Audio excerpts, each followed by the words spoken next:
All right.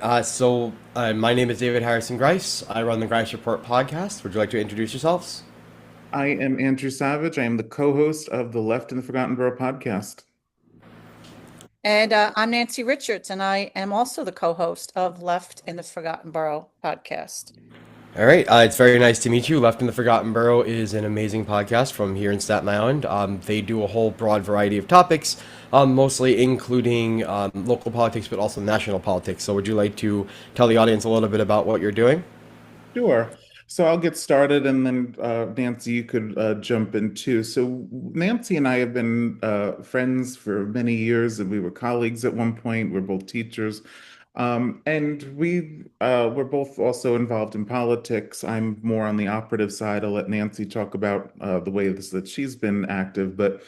Uh, And we were talking over a glass of wine one night, and we were having these political discussions, and we just said, well, more people should hear this. More people should absolutely hear this. And so we came up with the idea of Left in the Forgotten Borough. And we also want a voice to people who may not fit the MAGA image of what many people think Staten Island is. And so that's why we also started this. And for the last year, we've been doing this podcast, and we've had some really great conversations both with each other and some really interesting guests. And I'll add to that. So, in this conversation, one of the things I'm also, besides a teacher, I'm a stand-up comedian. And one of the things that it just got my goat a lot was seeing everything about Staten Island was kind of this same picture of this like Italian, like, hey, like it. And there's a lot more to Staten Island. And there are something in regards to like having Italians but it was the only thing I saw. And I was like, there's so many other people that live on this island. There should be other voices in regards to how people see us. Yes, we are a conservative borough. We're more red, but we also have a lot of left voices. We have a lot of different voices. Um, and we're more of an onion than people think we are. So that's kind of how that conversation came up with me and Andrew. And politically, Andrew and I call us political geeks. We would go down to DC and, do like political geek week.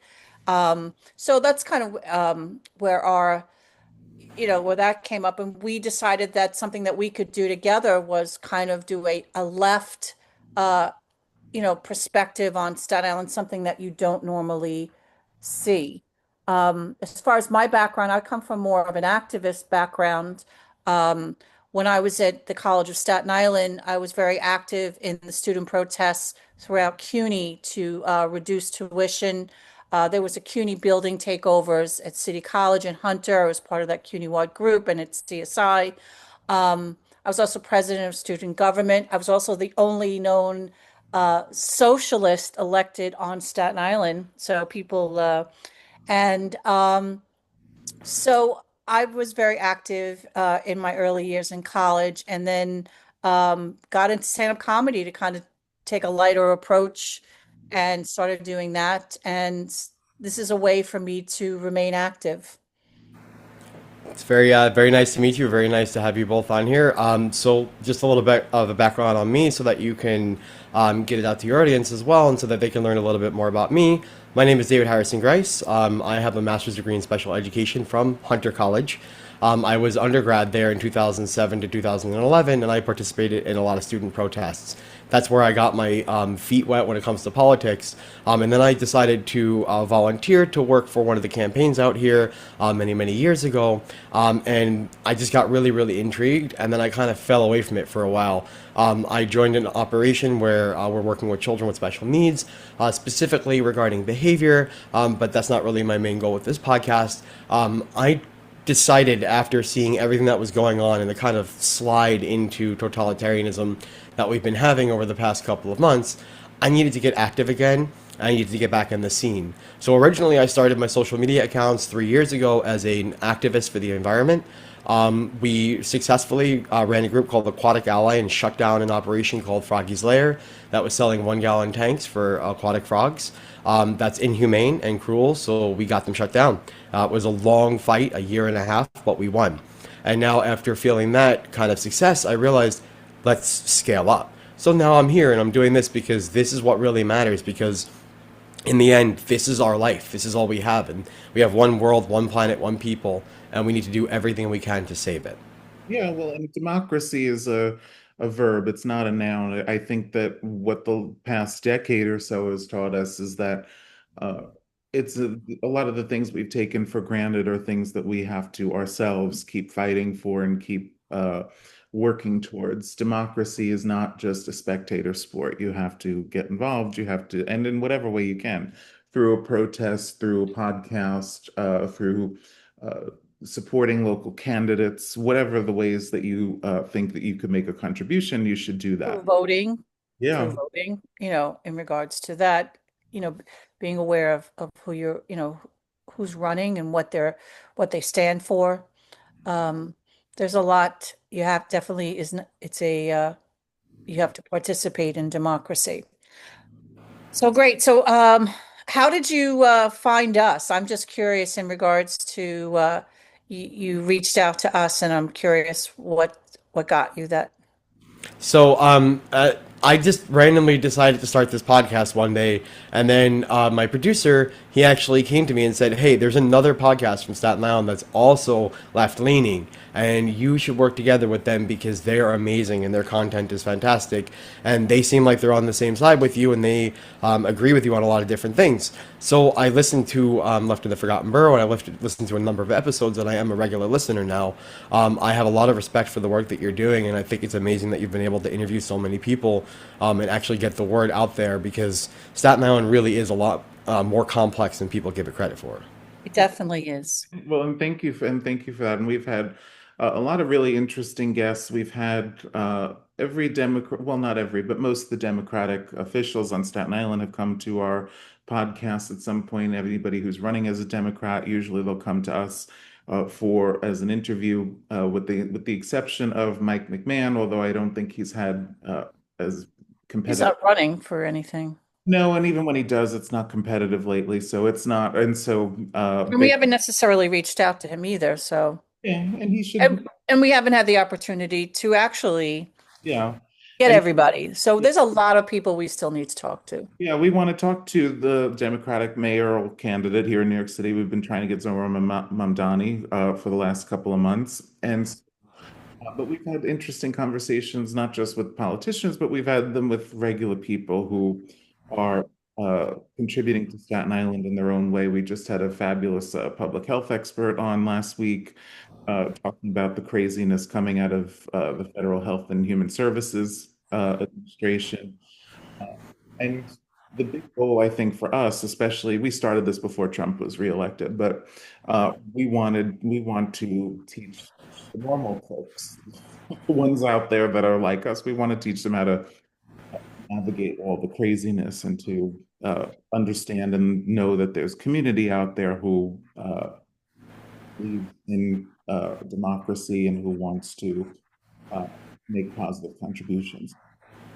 I also think one of the great things about starting this podcast is that Andrew and I actually have become more active in the community because one of the things that we're doing is we're showing up to events, um, and so I find that it's enabled, like for myself, to become a little more as active as I can. Like there's only so much time, but I also find that this podcast also enables because I do have a lot of hats and it enables us to do something, at least once a week to talk about, some issues and point out things that are going on. So it's a way of contributing, and that's something I really like about doing this podcast. And I get to hang out with my friend Andrew a lot. So Yes. Oof. Yes, and Nancy and I were colleagues for many years at the same school, and we've been friends ever since. I think about 15 years or thereabouts. Uh, yeah, and so we have a lot of the same we know a lot of the same people. We're pretty active in the community. I was more on the operative side. I was president of the Young Democrats of Richmond County for about 2 years.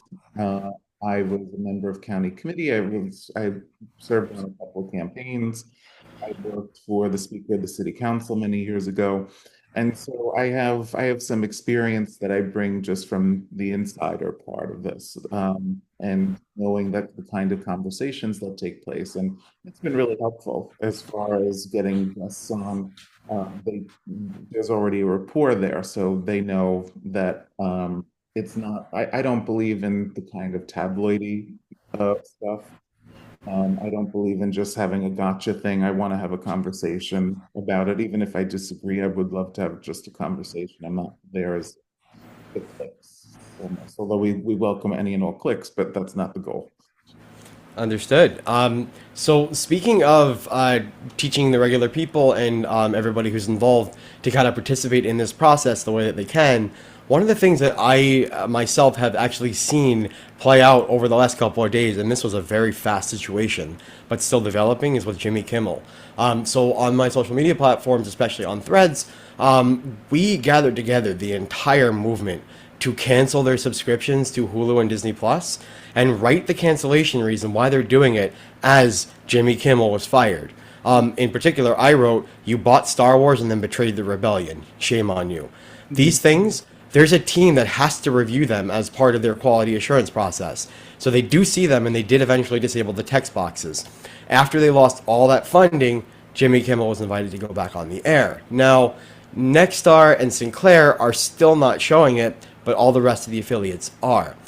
Did you manage to catch the monologue? I did. Yeah, I did, and I managed to stay up, which is unusual for me. I usually don't stay up that late, but it was interesting. And We were off. Yeah, it wasn't a school night, so we were able to stay up. we're off. And so the one thing found interesting was, even I'll get to the monologue a little bit later, but I saw this morning, Trump wanting to silence and Brendan Carr wanting to silence Jimmy Kimmel actually elevated him far more than they ever thought. And they ever thought before all this. Jimmy Kimmel's average viewers were average something around like 150,000 a night, which is nothing. And it's really representative of where broadcast media is kind of a dying industry.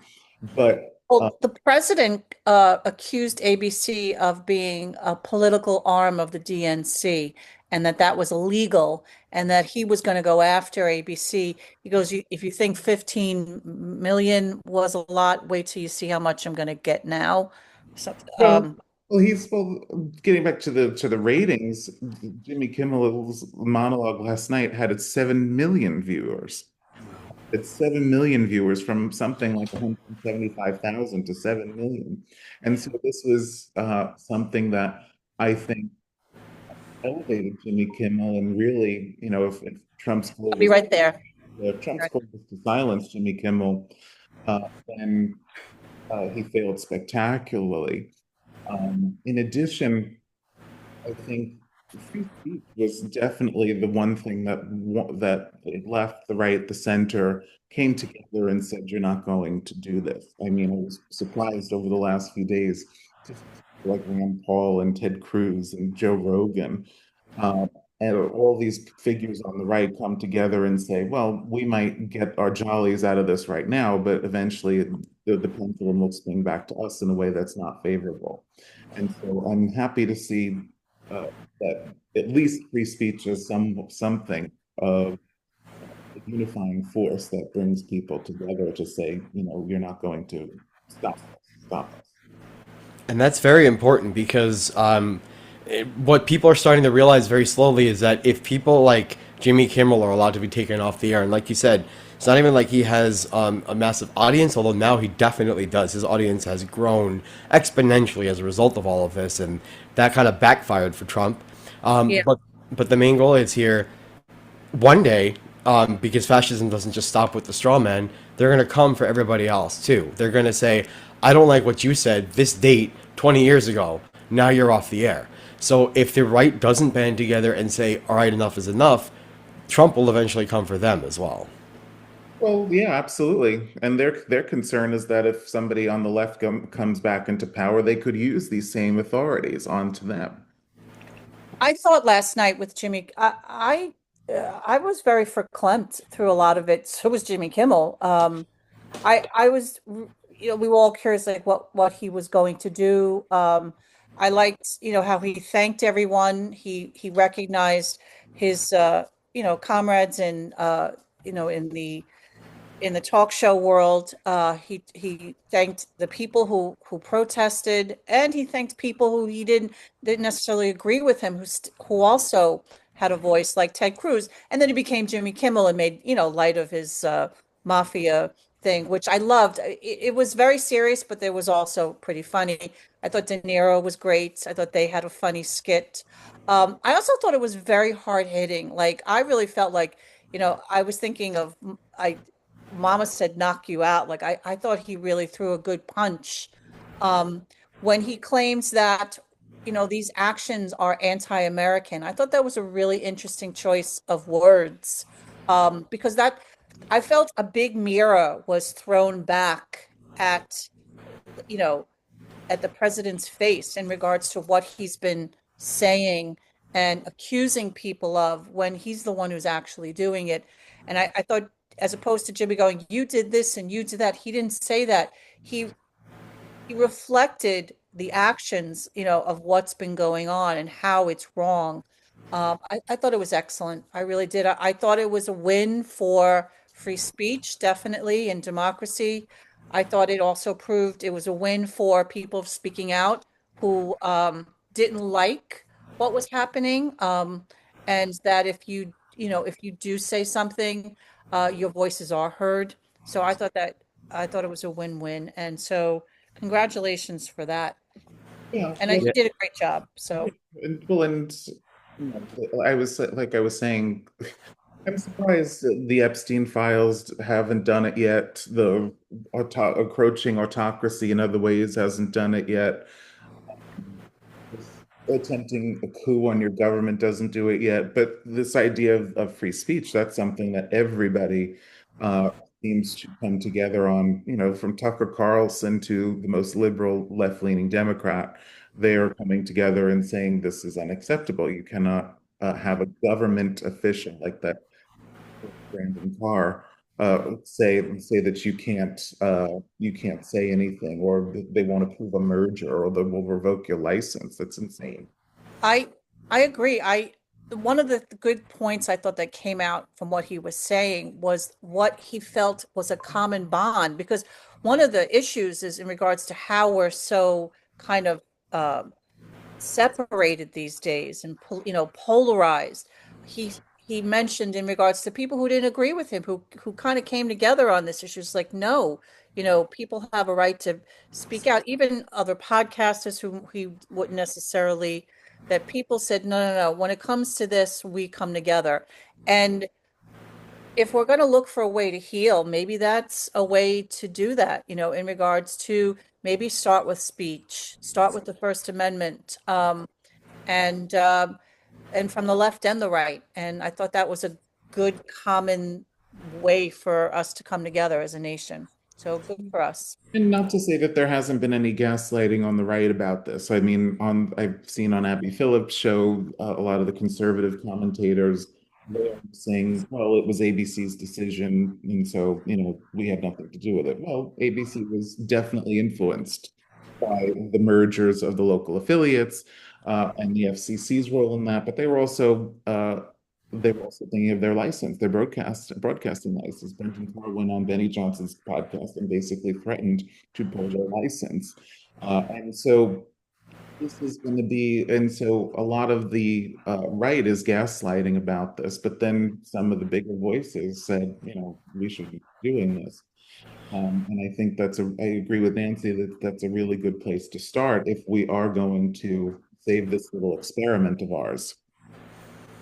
That's extremely important because, like I said before, and like you're saying, everybody needs to be united on this particular front. If we lose the freedom of speech, we lose the ability to do what makes us American, and that's speak out when we see things that are going wrong.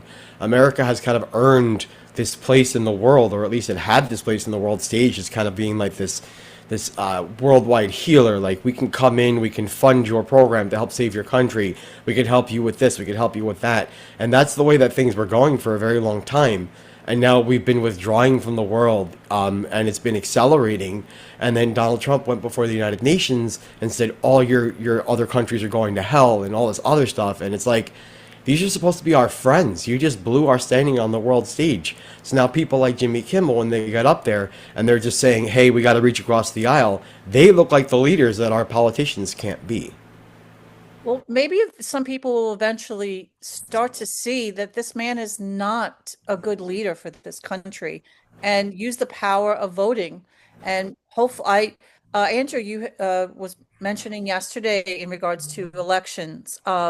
And I'm really hoping the midterms bring out a strong showing and kind of We also have to make sure midterms are free and fair. I mean, I am not. exactly. Well, that has to happen as well. Yeah. But I'm thinking for Republicans who are afraid to speak out because they're going to get primaried or, they have to follow Donald Trump. Maybe if they see that the fact that people do not like this type of leadership and will vote Republicans out, maybe they'll, will be less reluctant to follow the dear leader as much as they have. Like, take our own Staten Island, Nicole Malliotakis. We're putting a lot of pressure on her. And even though she's kind of like, following the Fuhrer, um, I she, put enough pressure, she might get voted out, you know? Um, and a lot of people are putting pressure on her. And I think once Republicans begin to see in this midterm that if you have to go to the polls, people have to, they have to vote in the midterms. But I'm really hoping the midterms have a strong showing, which then proves that this man is not as powerful as he thinks he is. Well, that And that's a really important message to all of you out there in the audience. Make sure that you get out and vote the midterms 2026. It is how we take back America. and well, in November 2025, we also have elections here in New York City and around Hmm. the country, and New Jersey and Virginia are also having gubernatorial elections. And the one thing I wanted to just say, as far as connecting free speech, Nancy and I talked about the Charlie Kirk murder on our podcast extensively, and of course, we both condemned it. We both said that political violence has no place in our country. But oftentimes, things like this are used as a pretext to clamp down on civil liberties and to clamp down on people's constitutional rights. We've seen that in both Red Scares. We've seen that in Nazi Germany with the Reichstag fire. And so that's what I was really concerned about. And of course, the human part of it, somebody was killed, there's a family that's left behind, but I was also concerned about what this would mean for the future of democracy, because these things are used as a pretext to clamp down on civil liberties. We've already seen the Attorney General say that we're going to go after, quote, hate speech. That was something she had to walk back because, again, people sort of reacted negatively to the idea of anybody from government saying we're going to come after speech at all of any kind. And the pretext part of this is a really concerning part for me, is that hate speech for them is going to be defined by anybody who disagrees with them. Yes, And, those, absolutely. and the full force of the federal government may be used to clamp down on podcasts like all of ours. And we saw that something happened this morning. It was a bit of a breaking news item today. And I'm going to be talking about this later on myself. There was a shooting at a Dallas, Texas ice facility. And Kash Patel put out on Twitter this picture of bullets with the word anti-ice written on it.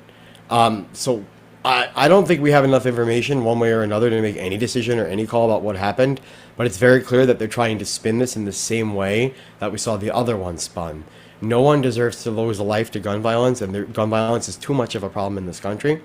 But nonetheless, Kash Patel is out there live tweeting all the pertinent information about the investigation, which to me breaks the chain of custody. I mean, now you can have anybody sprawling anything on these bullets, putting them anywhere. Well, he did such a great fucking job on that last one. I mean, he had two. We got him. No, we don't.